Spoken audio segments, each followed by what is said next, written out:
A huge fire has ripped through one of the Rohingya refugee camps in Cox's Bazar in southeast Bangladesh. The charity ActionAid said their initial assessment was that more than 2,000 shelters had been gutted, leaving around 12,000 people homeless.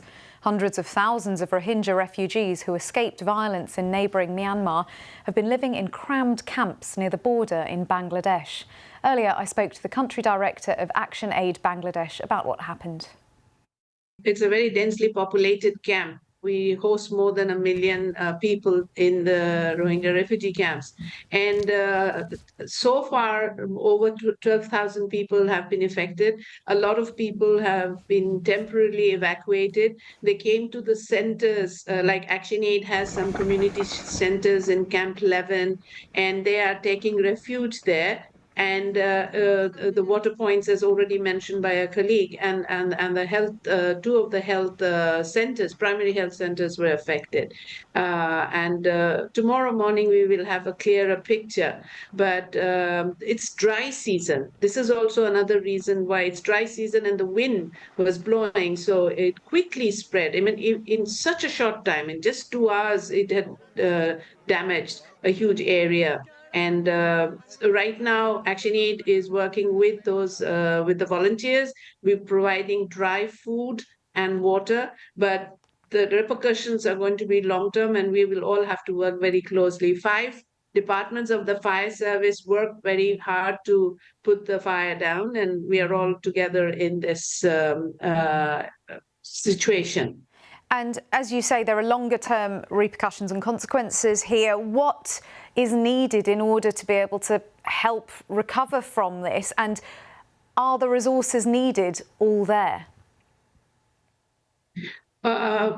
The resources that we now need is to rebuild the infrastructures, and it takes a little time to do that.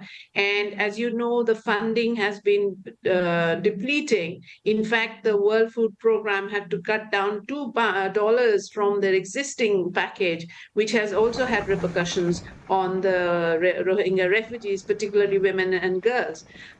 So we don't, to answer your question, no, we don't have all the resources. We need quick mobilization, and we need also resources and materials which will help to prevent in the future such spread. Farah Kabir speaking to me earlier. Well, our South Asia correspondent Anbarasan Etharajan joins me now. Anbarasan, do we know how the fire started? The officials have not given any details about how it started, but it is really fortunate that it did not spread to other parts of this Balukali camp. It's camp number 11. I've been there.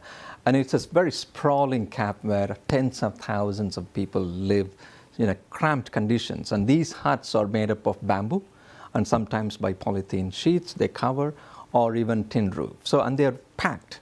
And there are tens of thousands of people are living. So when they cook food, or in the evening somehow the fire starts by accident. But officials say they managed to bring it under control. But thousands of people are now affected. They are now homeless, with women and children, as the aid worker was saying, that it is a very terrible condition because they'll be staying outside in cold. But the aid agencies say they are providing all the help, but also a reminder of the situation of Rohingya refugees, where nearly 1 million of them who escaped violence from neighboring Myanmar. And these camps are situated very close to the border in the Cox's Bazar district. And the conditions they live, and many people feel, the Rohingya community feel, that they have been forgotten by the world community. And from what you're saying, Anbarasan, it doesn't sound like the conditions in the camp lend themselves to reducing the spread of fire once it starts.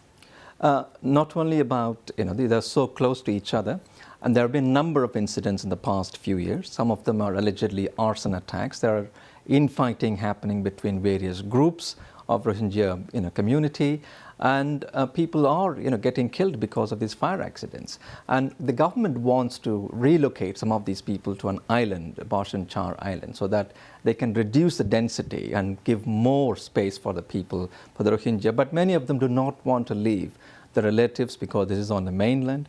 They live as a community, and as more and more the population also increases over a period of time. Your newborn children, and the families are like 6 or 7 in a family. They are living in a small hut, so the chances of fire is always there.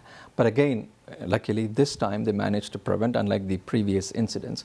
But this issue of density, the crowded camps under squalid conditions, that need to be addressed, and that is what aid agencies have been talking about for a long time.